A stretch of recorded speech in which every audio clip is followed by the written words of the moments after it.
اعوذ باللہ من الشیطان اللعین الرجیم بسم اللہ الرحمن الرحیم الحمد للہ رب العالمین والصلاة والسلام علی اشرف الانبیاء والمرسلین خاتم النبیین وآلہ الطیبین الطاہرین المعصومین المظلومین ولعنۃ اللہ علی اعدائہم اجمعین من الآن الى قیام یوم الدین اما بعد فقال اللہ تعالی فی قرآنہ المجید والفرقان الحمید انما یرید اللہ لیذہب عنکم الرجس اہل البیت ویطہرکم تطہیرا رب اشرح لی صدری ویسر لی امری واحلل عقدۃ من لسانی یفقہوا قولی ان اللہ وملائکتہ یصلون علی النبی یا ایہا الذین آمنوا صلوا علیہ وسلموا تسلیما اللہم صلی علی واقعہ کربلا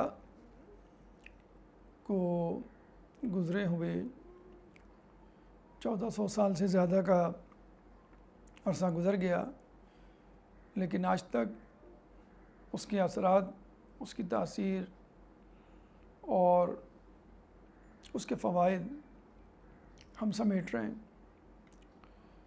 عزاداری امام حسین میں نہ صرف ہم امام زمانہ عجل اللہ تعالیٰ فرجک کو پرسہ دیتے ہیں، بلکہ اسی فرش عزا سے گوہر و حکمت کے نادر نایاب موتی اپنے لیے منتخب کرتے ہیں تاکہ اپنی زندگیوں کو حسینیت پر گامزن کر سکیں۔ عزیزان گرامی، جب کوئی حادثہ ہوتا ہے تو ہر شخص ایک اضطرابی ایمرجنسی سچویشن سے گزرتا ہے۔ کوئی ایکسیڈنٹ ہوتا ہے مثلا سڑک پر تو فوراً جو افیکٹیز ہیں ان کو ہاسپٹل لے جایا جاتا ہے، ڈرپ چڑھائی جاتی ہے، انجیکشن دیے جاتے ہیں، بلڈ ٹرانسفیوز کیا جاتا ہے وغیرہ وغیرہ، بغیر کوئی وقت ضائع کیے ہوئے۔ کیوں کہ اس وقت بہت ایموشنل سچویشن ہوتی ہے اور پیشنٹ کی جان بچانی ہوتی ہے، لیکن جب پیشنٹ کی کنڈیشن اسٹیبل ہو جاتی ہے تو پھر آپ سوچتے ہیں کہ یہ حادثہ کیوں ہوا، کوئی گاڑی میں خرابی تھی، میری غلطی تھی، یا کسی اور طرف سے یہ مسئلہ اٹھا تھا۔ اسی طرح عاشور کے بعد یعنی پہلی محرم سے عاشور تک ایک جذباتی کیفیت، ایک رقت آمیز حال اور فضا نہایت سوگوار ہوتی ہے جس میں رونا دھونا اور ایک جذباتی کیفیت کا غلبہ ہمیں نظر آتا ہے۔ 10 محرم کے بعد جب گرد و غبار جذبات کے سیٹل ڈاؤن ہوتے ہیں تو ہم عقلی طور پر کربلا کے واقعے کا تجزیہ کرتے ہیں، انالیسس کرتے ہیں کہ یہ کیوں ہوا، کیسے ہوا، اس کے اثرات کیا تھے، اگر امام حسین کربلا نہ جاتے تو کیا ہوتا، بیعت نہ کرتے تو کیا ہوتا، بیعت کیوں کی، اگر بیعت کی ہوتی تو شاید یہ اتنی زیادہ پریشانیاں، اہانت، قربانیاں نہ دینی پڑتی۔ اور جب سب سے اہم سوال کہ امام حسین علیہ السلام کو معلوم تھا کہ میں کربلا میں مارا جاؤں گا، تو اب کربلا کی طرف آپ نے رخ کیوں کیا؟ یہ تو جسے کہتے ہیں کہ شیئر سوسائڈ اٹیمپٹ کہلائے گی، خدا نخواستہ خودکشی کا ارادہ، کہ جب آپ کو معلوم ہے کہ میں یہ زہر پیوں گا تو مر جاؤں گا، اس عمارت سے چھلانگ لگاؤں گا تو جان سے ہاتھ دھو بیٹھوں گا، فلاں جگہ جاؤں گا تو مارا جاؤں گا، تو پھر امام حسین علیہ السلام نے خدا نخواستہ اگر اس کو ہم خودکشی کہیں فرضاً تو ایسا کیوں کیا؟ پھر اپنے ساتھ خانوادہ رسالت کو، اہل بیت، بیوی، بچوں کو، بزرگوں کو بھی لے کے گئے.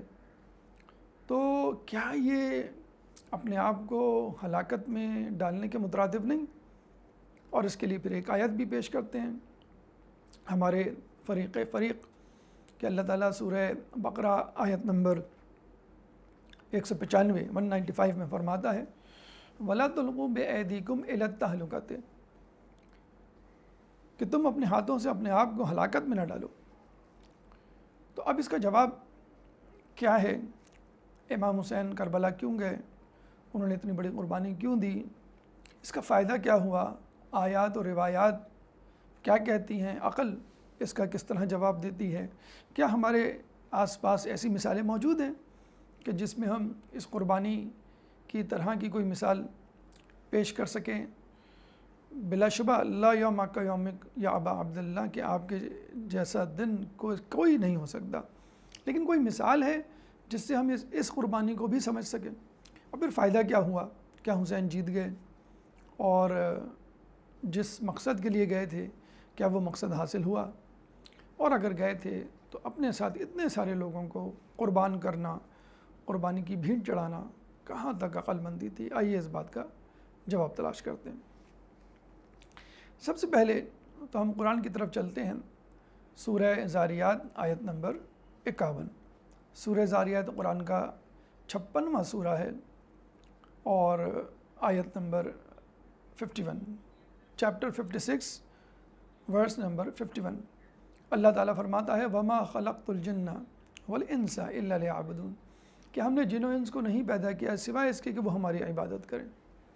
اس کا مطلب یہ ہوا کہ انسان کی پیدائش، انسان کی تخلیق کا مقصد اللہ کی عبادت. اب اللہ کی عبادت کیا ہے؟ نماز، روزہ، زکوٰۃ، حج یا کچھ اور بھی؟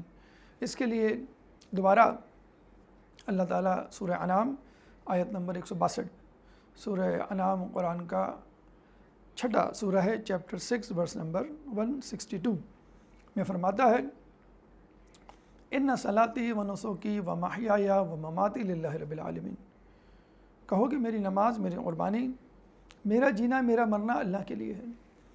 یعنی صرف نماز، روزہ، زکوٰۃ، حج، قربانی ہی عبادت نہیں، بلکہ آپ کا جینا بھی عبادت ہونا چاہیے، آپ کا مرنا بھی عبادت ہونا چاہیے.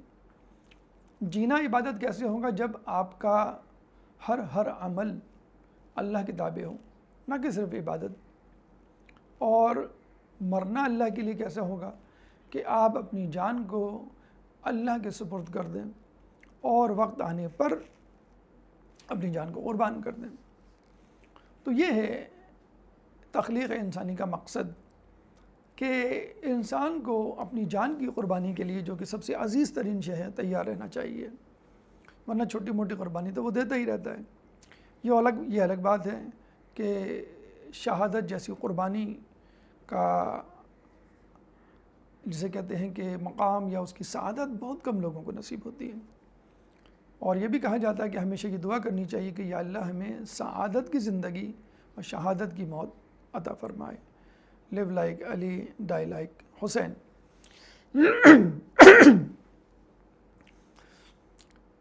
اس کے بعد اگر ہم احادیث مبارکہ کی طرف رخ کریں تو وہاں بھی اللہ کے لیے قربانی، اللہ کے لیے جینا، اللہ کے لیے مرنا ہمیں سکھایا جاتا ہے. حدیث قدسی ہے. حدیث قدسی یعنی خدا کے الفاظ رسول کی زبان سے. اللہ فرماتا ہے لولاک لما خلقت الافلاک، اے انسان اگر تو نہ ہوتا تو میں کائنات تخلیق نہ کرتا. تو پھر کائنات اگر انسان کے لیے ہے تو انسان کس کے لیے ہے؟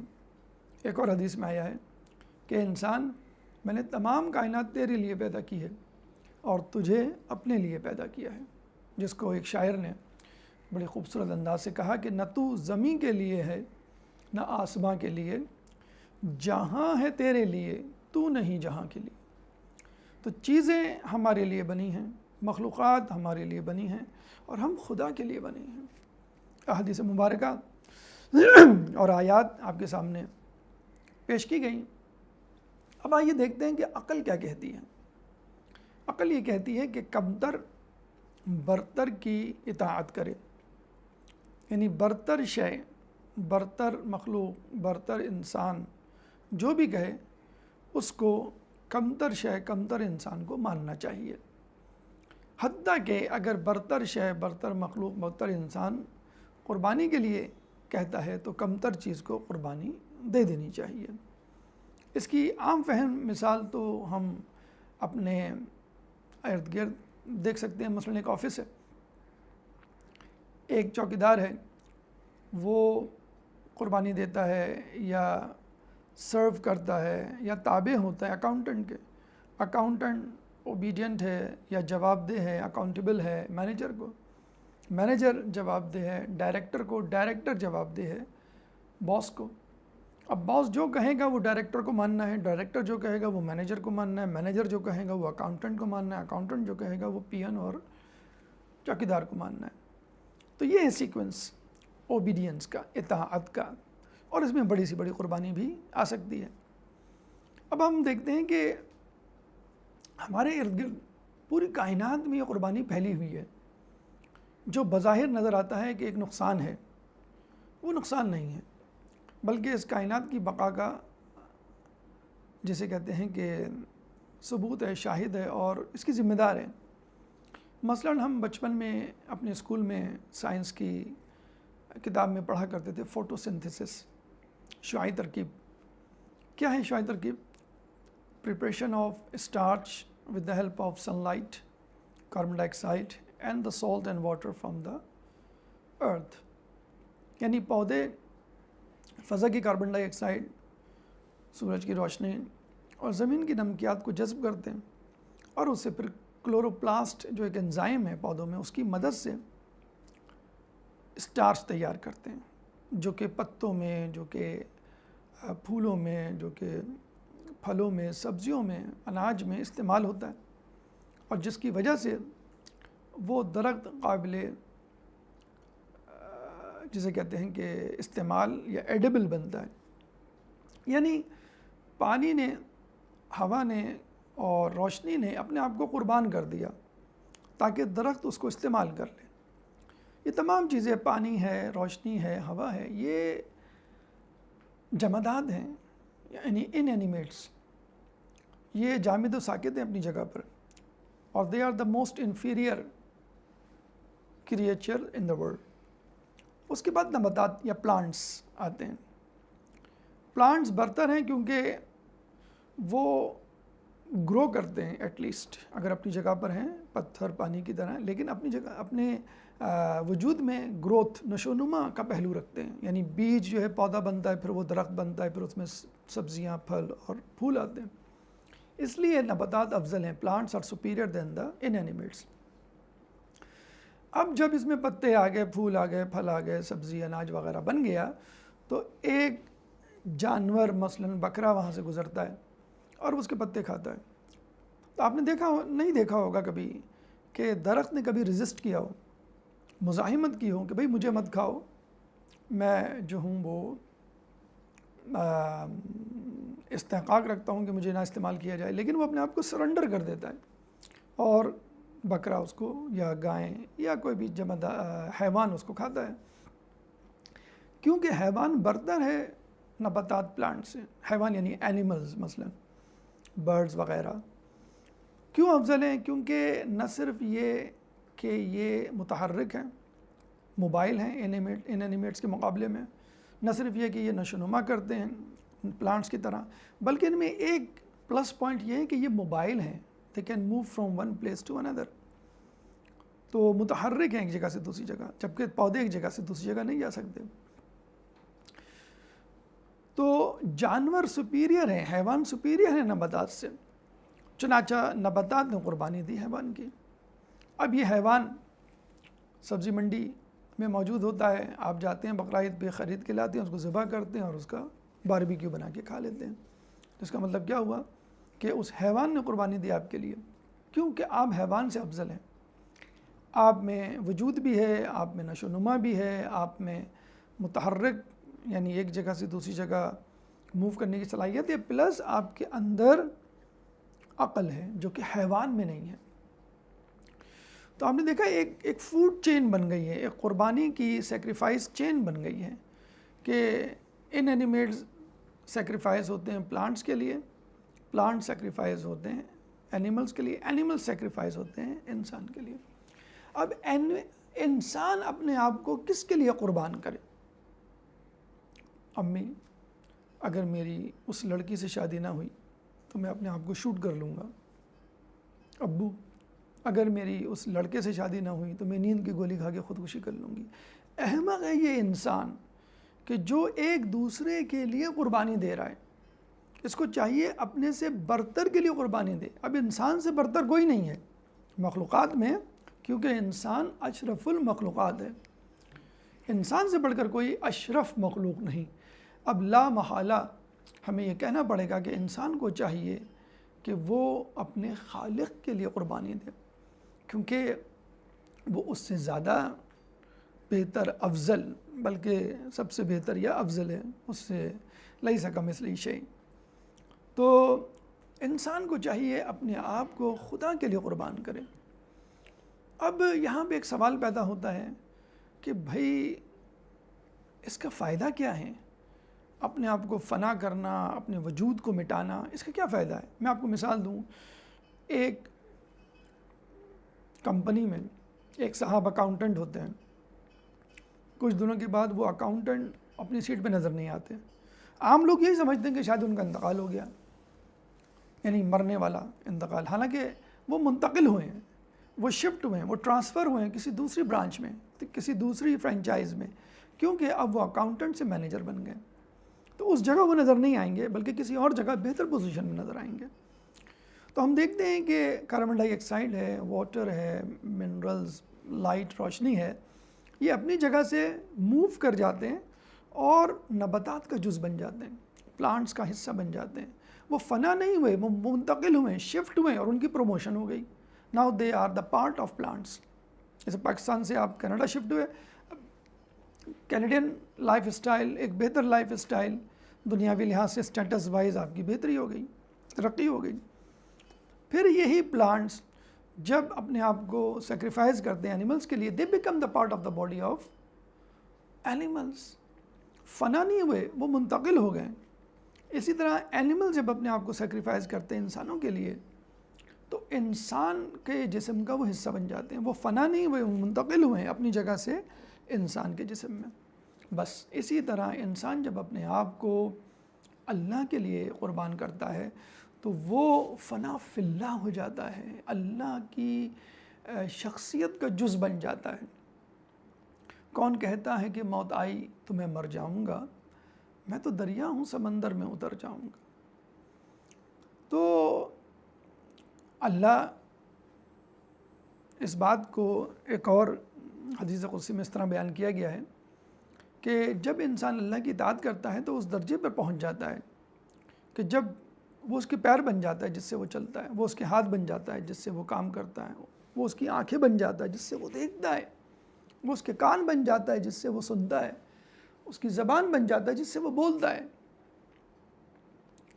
یعنی وہ ید اللہ بھی ہوتا ہے، عین اللہ بھی ہوتا ہے، لسان اللہ بھی ہوتا ہے، اذن اللہ بھی ہوتا ہے، اور جب یہ تمام چیزیں بن جائیں تو کرم اللہ وجہہ وجود میں آتا ہے۔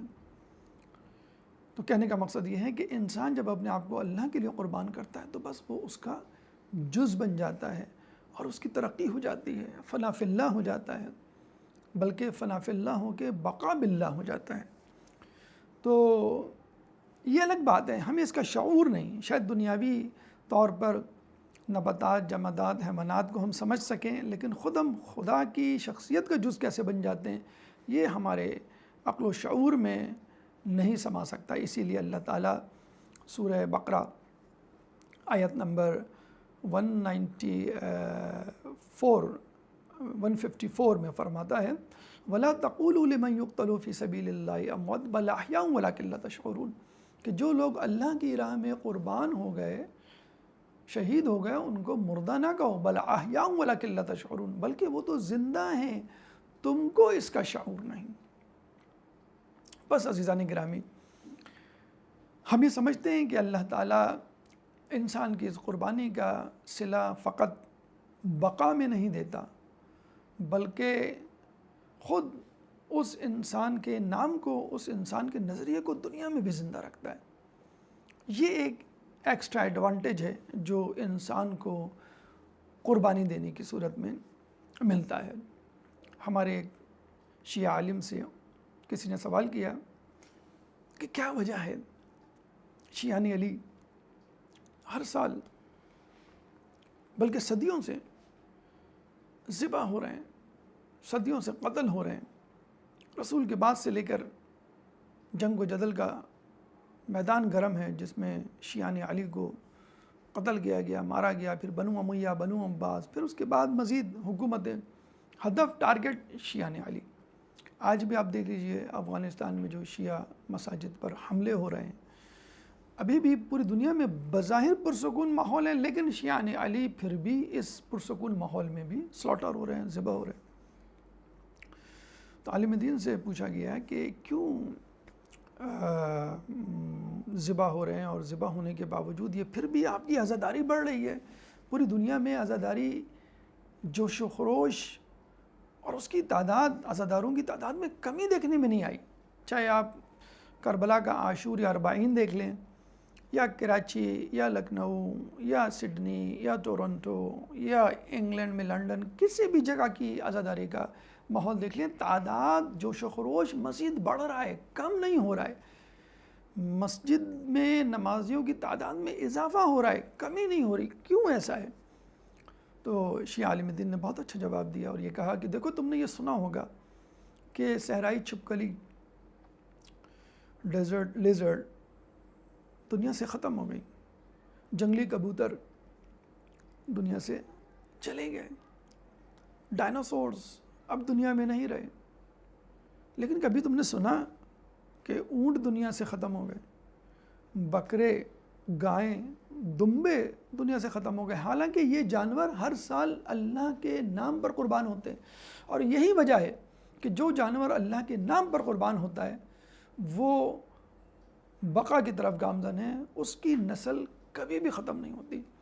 اور اللہ تعالیٰ انسان کو ایک اضافی فائدہ یہ دیتا ہے کہ نہ صرف اس گروہ کی نسل قائم رہتی ہے، بلکہ عزت و اکرام سے اس کا نظریہ بھی قائم رہتا ہے۔ کربلا کے میدان میں امام زین العابدین علیہ السلام فقط ایک شخص جس پر اہل بیت کی نسل کی، جسے کہتے ہیں کہ بقا کا دار و مدار تھا، عین اس وقت بنو امیہ کے محلوں میں 12,000 جھولوں میں 12,000 بچے نومولود شہزادے پرورش پا رہے تھے۔ اب لوگ سمجھ رہے تھے کہ بنو امیہ کی نسل رہے گی اور امام حسین یا اہل بیت کی نسل ختم، بنی ہاشم کی، رسول اللہ کی صلی اللہ علیہ وآلہ وسلم کی نسل ختم۔ لیکن آپ دیکھ لیں، بنو امیہ، بنو عباس ختم ہو گئے، لیکن بنی ہاشم، سادات، شیعان علی اس وقت پوری دنیا میں موجود ہے۔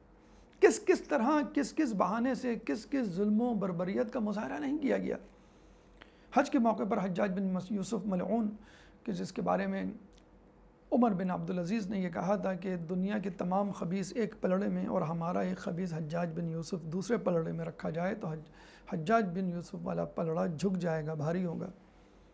اتنا سفاک شخص، شیعان علی کا دشمن، کہ جب حج پہ جاتا ہے تو کہتا ہے کہ میں نے تمام ارکان بجا لائے، اب کون سا رکن باقی ہے؟ تو اس کے ساتھیوں نے کہا کہ مناسک حج کے اختتام پر قربانی کرنی پڑتی ہے اور وہ آخری رکن ہوتا ہے۔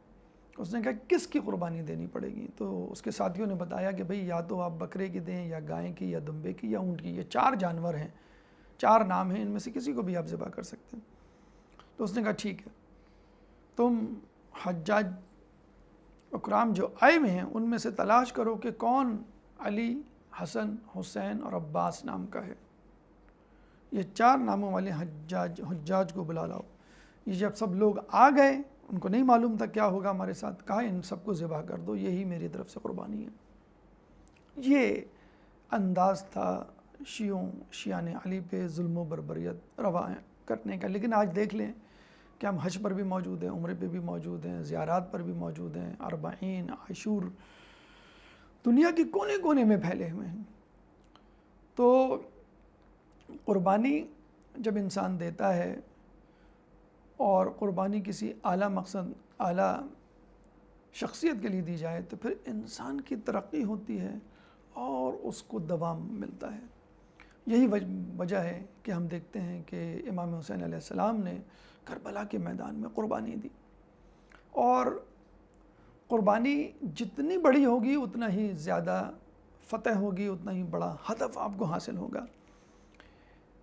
کہتے ہیں کہ جب پودا مرجھاتا ہے تو اس کو پانی دیا جاتا ہے۔ اسلام کا پودا جب مرجھاتا ہے تو اس کو خون کی ضرورت ہوتی ہے، اگر وہ خون جسم مطہر معصوم کا ہو تو کیا کہنا۔ چنانچہ اسلام کا پودا مرجھا رہا تھا، چنانچہ امام حسین مظلوم معصوم نے آگے بڑھ کے قربانی دی، اور وہی سب سے بڑے محافظ تھے۔ کہتے ہیں کربلا کے میدان میں ہزاروں حافظ قرآن نے ایک محافظ قرآن کو گھیرا ہوا تھا، سب سے بڑی ذمہ داری بھی ان کی دی۔ اور جہاں تک یہ بات ہے کہ اپنے ساتھ اوروں کی قربانی کیوں دی، بیوی بچوں کی، عورتوں کی اور ضعیفوں کی کیوں قربانی دی؟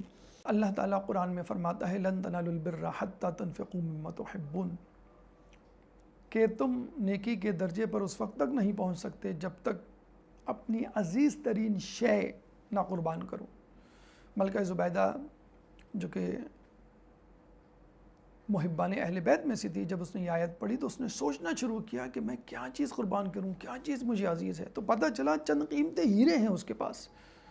اس نے کہا بس جو چیز مجھے عزیز ہے وہ مجھے قربان کرنی چاہیے۔ اس نے وہ ہیرے بیچ دیے، اور ان کی قیمت سے پھر مکہ معظمہ میں نہر زبیدہ نام کی نہر جو مشہور ہوئی بعد میں، وہ کھدوائی۔ تو بس عزیزان گرامی، اس سوال کا یہی جواب ہے کہ امام حسین اپنے ساتھ باقی لوگوں کو کیوں لے کے گئے۔ تو امام حسین کے تاج امامت میں ایک ہیرا عباس تھا، ایک ہیرا علی اکبر، ایک ہیرا قاسم، ایک ہیرا سکینہ اور محمد۔ اب اس عمر میں جیسے کہ آپ کو معلوم ہے کہ انسان بڑی عمر کا ہوتا ہے، اس کو قربانی کے لیے پوچھا جاتا ہے تو وہ بآسانی اپنے آپ کو قربانی کے لیے پیش کر دیتا ہے، لیکن جب اس کی اولاد کی باری آتی ہے تو وہ جھجک جاتا ہے، ناموس کی باری آتی ہے تو وہ جھجک جاتا ہے، ٹھٹک جاتا ہے اور رک جاتا ہے، قربانی دینے سے درخ کرتا ہے۔ تو عزیزان گرامی، امام حسین کربلا کے میدان میں انہی قیمتی ہیروں کو لے گئے کہ خدا میں تو حاضر ہوں، تاج امامت میں جو ہیرے میرے پاس ہیں تو ان کو بھی لے سکتا ہے۔ اگر تجھے یہ خیال کہ مجھے عباس پسند ہے تو میں عباس کی قربانی کے لیے تیار ہوں، اگر تجھے یہ پسند کہ قاسم مجھے عزیز ہے تو قاسم کی قربانی کے لیے تیار، اگر تو یہ سمجھتا ہے کہ علی اکبر مجھے زیادہ، اپنی جان سے بھی زیادہ عزیز ہے جو ہم لفظ کہتے ہیں، تو وہ بھی۔ میرا دل کہتا ہے کہ ہاتف غیبی سے آواز آئی ہوگی حسین ہمیں ایک اور کی قربانی چاہیے جس کے لیے تم اپنی زبان سے خود کہتے ہو کہ اگر وہ گھر میں نہ ہو تو مجھے سکون نہیں ملتا، جس کا نام ہی سکینہ۔ کہتے ہیں کہ وقت آخر رنگوانگی کے وقت امام حسین مظلوم ذوالجناح پہ سوار ہوتے ہیں۔ ذوالجناح آگے بڑھنے سے انکار کر دیتا ہے۔ 1-2 محرم کا دن تھا اور آج 10 محرم تھی۔ امام حسین نے جب بہت کوشش کی تو ذوالجناح نے اپنی گردن سے نیچے کی طرف اشارہ کیا۔ امام حسین مظلوم نے نیچے دیکھا تو ایک 4 سالہ بچی ذوالجناح کے سموں سے لپٹی ہوئی۔ امام حسین مظلوم نیچے اتر جاتے ہیں۔ سکینہ کہتی ہے کہ بابا بیٹھ جائیے، حسین بیٹھ جاتے ہیں۔ سکینہ کہتی ہے بابا لیٹ جائیے، حسین لیٹ جاتے ہیں۔ میں کہوں گا حسین آج اپنی سکینہ کی تمام باتیں مان رہے ہو، ارے چند گھنٹے نہیں گزریں گے کہ یہی سکینہ تمہیں آواز دیتے ہوئے مقتل میں آئے گی۔ سکینہ اپنے بابا کے سینے پہ سر رکھ کے سو جاتی ہے، دور سے لگتا ہے کہ جیسے رحل پہ قرآن رکھا ہوا ہے۔ تھوڑی دیر گزرتی ہے، سکینہ خواب سے بیدار ہوتی ہے، بابا بابا آپ مقتل میں چلے جاؤ، میں آپ کو نہیں روکوں گی۔ حسین نے کہا بیٹا ابھی کچھ دیر پہلے تو مجھے روک رہی تھی، اب جانے کا کہہ رہی ہو؟ سکینہ نے کہا بابا خواب میں دادی زہرا آئی تھی، کہہ رہی تھی کہ میں نے اپنے حسین کو چکیا 20 کے اس دن کے لیے نہیں پالا کہ تم اس کو قربانی سے روکو بابا، میں آپ کو نہیں روک رہی۔ حسین کھڑے ہوتے ہیں، سواری پہ سوار ہونے لگتے ہیں۔ سکینہ نے کہا بابا جاتے جاتے میرے ایک سوال کا جواب دیتے جائیے۔ اب حسین نیچے بیٹھ جاتے ہیں، دو زانوں جیسے کوئی نماز میں تشہد کی حالت میں بیٹھتا ہے۔ سکینہ کہتی ہے بابا اس کربلا کے میدان میں تمام لوگوں نے قربانی دی، چچا عباس کے بازو قلم ہوئے، علی اکبر کے سینے میں برچی لگی، قاسم کا لاشا پامال ہوا، علی اصغر کے گلے میں تیر لگا۔ بابا کیا اس کربلا کے جہاد میں میرا بھی کوئی حصہ ہے؟ حسین اب سکینہ کا سر اپنے ہاتھ میں لیتے ہیں، چادر ہٹاتے ہیں، کربلا کی مٹی تھوڑی اٹھا کر اس کے سر پہ ڈالتے ہیں، پھر دوبارہ مٹی اٹھا کے سکینہ کے سر پہ ڈالتے ہیں، مٹی اٹھاتے جاتے ہیں، سر پہ ڈالتے جاتے ہیں اور کہتے جاتے ہیں سکینہ تیرے لیے کربلا کے جہاد میں شمر کے تماچے ہیں، ہولی کے تازیانے ہیں، ارے جلا ہوا کرتا ہے، زندان شام ہے۔ 11 محرم کو سکینہ اپنی دوسری بیویوں کے ساتھ اونٹنی کی پشت پہ سوار بازار کوفہ بازار شام میں گھمائی گئی۔ ارے چھوٹی بچی تھی، بار بار گر جاتی تھی، بار بار اٹھایا جاتا تھا، ایک مرتبہ سکینہ جو گری کسی کو پتہ نہ چلا۔ ارے شہزادی زینب نے دیکھا، بہت چلائی کہ قافلے کو روکو، ارے میری سکینہ نیچے گر گئی ہے۔ پھر کیا ہوا؟ شہزادی نے بنے ہاتھوں سے اپنے آپ کو گرا دیا، ارے گھٹنوں کے بل چل کر سکینہ کے پاس گئی۔ کیا دیکھتی ہے سکینہ؟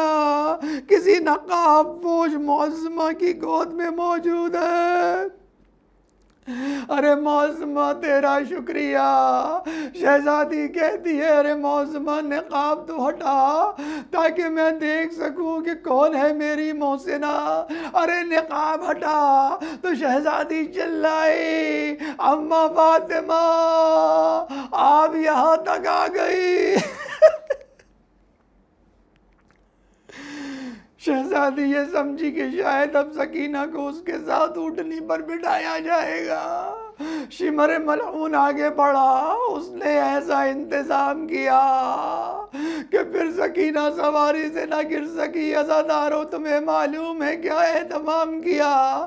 ارے اونٹ کی ننگی پشت پر 4 سالہ سکینہ رسی سے باندھ دی گئی اور اونٹ کو سرپٹ دوڑایا گیا۔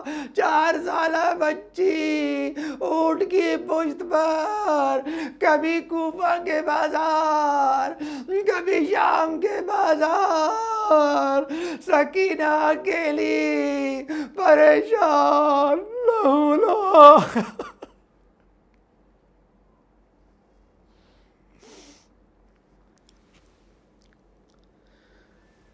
سیعلم الذی ظلموا ای منقلب ینقلبون۔ بار الہ اس حقیر سے عبادت کو اپنی بارگاہ میں قبول فرما، جو کچھ پڑھا سنا اس میں عمل کرنے کی توفیق عطا فرما، شہادت حسین سے سبق حاصل کرنے کی توفیق عطا فرما، ہمیں علی کی طرح زندہ رہنے کی اور حسین کی طرح مرنے کی توفیق عطا فرما، جو مقروض ہیں ان کے قرضوں کو ادا فرما، جو زندان میں ان کو رہائی عطا فرما، جو سفر میں ان کو منزل عطا فرما، جو گمشدہ ہیں ان کو ان کے پیاروں سے ملا۔